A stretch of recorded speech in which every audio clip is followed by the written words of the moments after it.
It's been well documented that the wealthy think differently than the poor and middle classes. Rich people genuinely have different thought patterns and different subconscious attitudes. They interpret the world differently than the rest of us.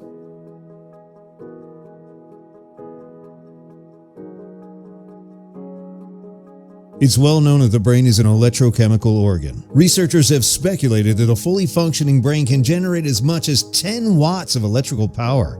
Other, more conservative investigators calculate that if all 10 billion interconnected nerve cells discharged at one time, that a single electrode placed on the human scalp would record something like 5 millionths to 50 millionths of a volt. If you had enough scalps hooked up, you might be able to light a flashlight bulb. Even though this electrical power is very limited, it does occur in very specific ways that are characteristic of the human brain.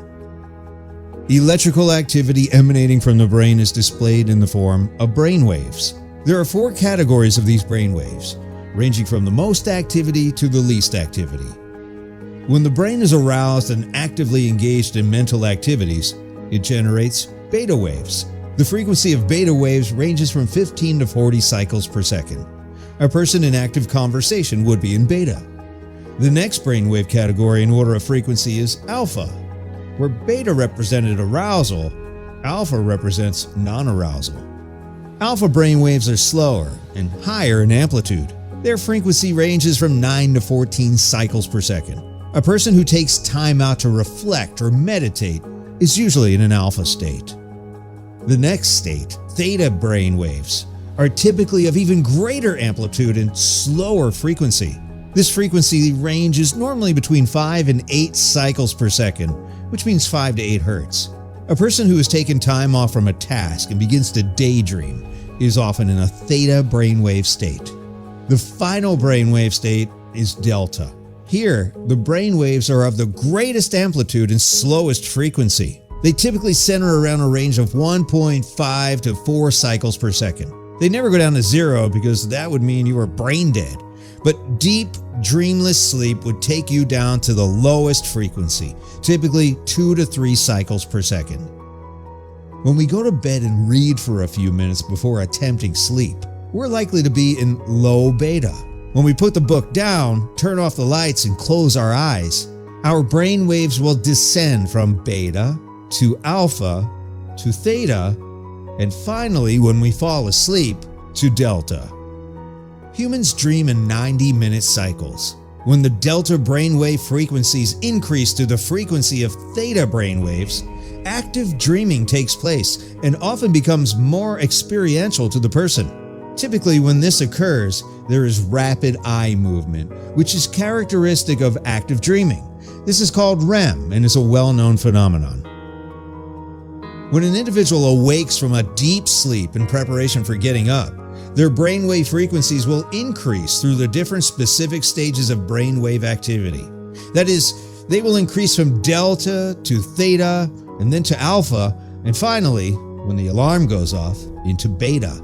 If that individual hits the snooze alarm button, they will drop in frequency to a non-aroused state, or even into theta, or sometimes fall back to sleep in delta.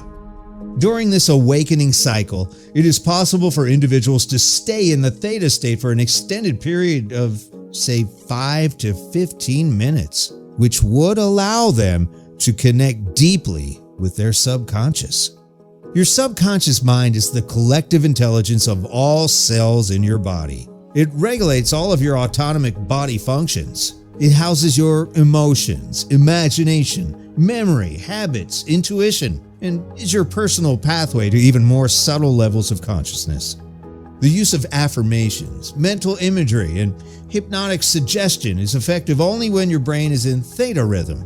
In this state, your subconscious mind accepts any suggestions or mental pictures that you give it without question and begins to act on it immediately. Therefore, it's easier to clear any thought and behavior patterns that you may want to change and to install new, desirable thinking and attitudes as part of your personal development and growth.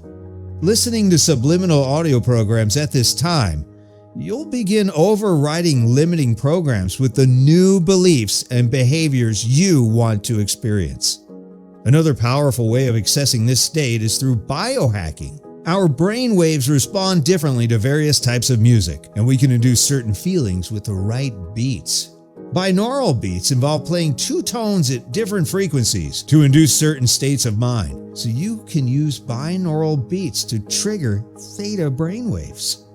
Using brain entrainment audio programs along with affirmations or visualization can be a powerful combination because your subconscious mind lets down its defenses so it can easily absorb any message you wish to program in. When reprogramming your subconscious, you have to limit negative influences in your environment. Your subconscious mind is constantly absorbing information from outside sources and using that information to form beliefs that shape how you think and behave.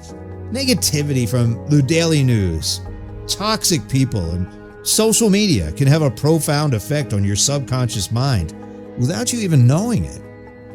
Surround yourself with positive, supportive people. Seek out books, videos, and music that lifts you up and empowers you.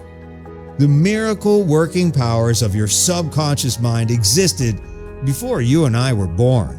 All you have to do is unite mentally and emotionally with the good you wish to embody, and the creative powers of your subconscious will respond accordingly.